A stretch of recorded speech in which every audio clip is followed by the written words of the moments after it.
Hello दोस्तों, जैसे कि हमने पिछले एपिसोड में देखा था कि गोल्डन एम्परर पोर्टल के बाहर आए थे। उन्होंने अपने सीनियर को देखते हुए उनके पैर पकड़ लिए थे और साथ ही में प्रिंस फेंगली के बारे में बताया था। इस फेंगली को प्योंगयांग पैलेस के लोगों ने मारा है और ये सब सुनने के बाद हुसंग को काफी ज्यादा गुस्सा आता है और वहाँ पे वो काफी ज्यादा अपने एनर्जी को यूज करता है और काफी गुस्से में प्योंगयांग पैलेस के पीछे चला जाता है। तभी ओएंग पवेलियन के सभी लोग फैंटम सेक्ट के पास में आ जाते हैं और फिर चंगसी से वो क्युंचन के बारे में पूछते हैं, लेकिन तभी चंगसी उन्हें बताती है कि अब क्युंचन नहीं रहा। और वो सभी लोग जैसे ही क्युंचन की मौत के बारे में सुनते हैं वैसे ही वो काफी ज्यादा परेशान हो जाते हैं। जैसे ही नाना को पता चलता है कि क्युंचन मर चुका है वैसे ही वो तो उस जगह पर रोने ही लग जाती है। तभी चंगसी अपने मन में सोचने लग जाती है कि क्युंचन ने मुझे बचाने के चक्कर में अपनी जान दे दी। इस बात को सोच सोच के वो काफी ज्यादा परेशान हो जाती है और तभी हम देख पाते हैं कि वो अपने रैन की एक काफी खतरनाक टेक्निक को मास्टर कर लेती है, जिस चीज को देख के तो वहाँ पे पैलेस मास्टर भी काफी ज्यादा हैरान हो जाती है।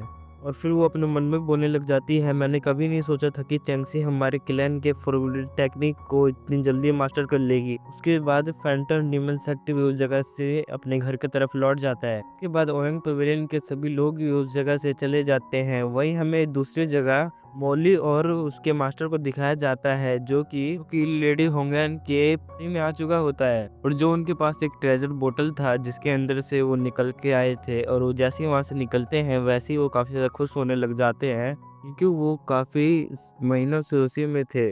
तभी उसका मास्टर चियान मोली से पूछता है, तुम ठीक तो हो ना? लेकिन तभी मोली जब उसको देखता है तो उसका ठरकपन जाग जाता है और उसको ध्यान से देखने लग जाता है क्योंकि लेडी होंगन की बॉडी थी, इसी वजह से वो उसे ध्यान से देख रहा था। अभी चियान मोली के सर पे हेडशॉट से पटाख से मार देता है और बोलता है कि तुम मुझे क्या देख रहे हो। और जब वो अपने आप को खुद देखता है तो वो काफी डर जाता है क्योंकि वो एक लड़की की बॉडी में होता है। लेकिन वो उसके बाद उस बॉडी से निकलने की कोशिश करता है, लेकिन वो उस बॉडी से निकल ही नहीं पा रहा होता है और वो दोबारा से उसी बॉडी में आ जाता है। वो जैसे ही वो अपनी बॉडी में आता है वैसे ही वो मोली की तरफ गिरने लग जाता है, लेकिन मोली इस बार उससे दूर हट जाता है। चियान इस बॉडी से इसलिए निकल नहीं पा रहा था क्योंकि उसकी बॉडी इस सोल के साथ मर्ज हो चुकी है। अभी चियान हमें बताता है कि स्पेस क्रैक और उस तबाही की वजह से साथ ही में वहाँ पे सोल एनर्जी थी, जिस वजह से मैं इस बॉडी के साथ पूरी तरीके से मर चुका हूँ। इसीलिए मुझे इस बॉडी से बाहर निकलने के लिए काफी ज्यादा दिक्कत हो रही है। इस बात को सुन के तो मोली काफी ज्यादा खुश हो गया था और बोलता है, मास्टर अब तो आप इसी बॉडी में रहने वाले हो,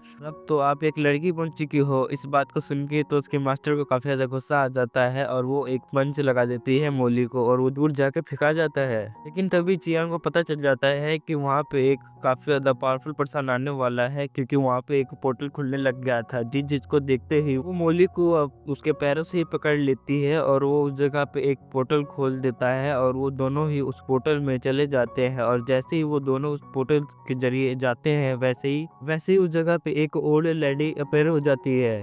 मुझे इस जगह से काफी ज्यादा डिमोनिक एनर्जी सेंस हुई थी और वो काफी ज्यादा डिमोनिक पावर थी। लेकिन यहाँ पे जब मैं आ चुकी हूँ तो यहाँ पे तो कोई है ही नहीं, बेकार वो डीमन कहाँ गया? उसके बाद वो लेडी अपने पावर का यूज करते हुए पता करने की कोशिश करती है कि इस जगह पे कौन सा डीमन था। और जब वो अपनी पावर का यूज करती है तो उसे पता चलता है कि उस डीमन के साथ लेडी होंगयान भी है, जिस चीज को देख के तो वो काफी ज्यादा हैरान हो जाती है। और उसके बाद वो ओल्ड लेडी अपनी पावर को यूज करते हुए वहाँ पे एक पोर्टल खोल देती है उन दोनों का पीछा करने के लिए। और जैसे ही मोली को पता चलता है वो हमारा पीछा करने वाली है, वैसे ही चियान से वो अपने डिमोनिक बोतल को बाहर निकलता है और वो दोनों ही उस बोतल के अंदर चले जाते हैं और वो बोतल तुरंत ही गायब हो जाता है। उसके बाद हम देखते हैं कि वो लेडी उस जगह पे आ जाती है और उसके बाद वो अपने पावर का यूज करते हुए स्कैन करने लग जाती है उन दोनों को, लेकिन उसे कोई भी दिखाया नहीं देता और बोलती है कि आखिरकार वो दोनों गए कहाँ? तो इम्पॉसिबल है, वो दोनों मुझसे तो बच ही नहीं सकते थे। इतना बोल के वो दोबारा से बोलती है कि अब मुझे सभी के बारे में पैलेस मास्टर को बताना पड़ेगा। इतना बोल के वो जगह से टेलीपोर्ट हो जाती है। वहीं हमें क्विंचन को दिखाया जाता है जो कि कल्टीवेशन कर रहा होता है,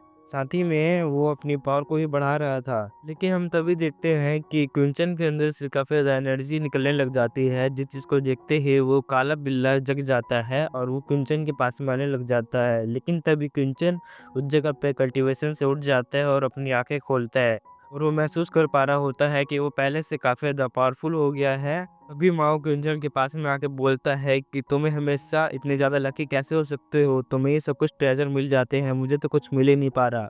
इसी सीन के साथ हमारा आज का एपिसोड खत्म हो जाता है। Thanks for watching.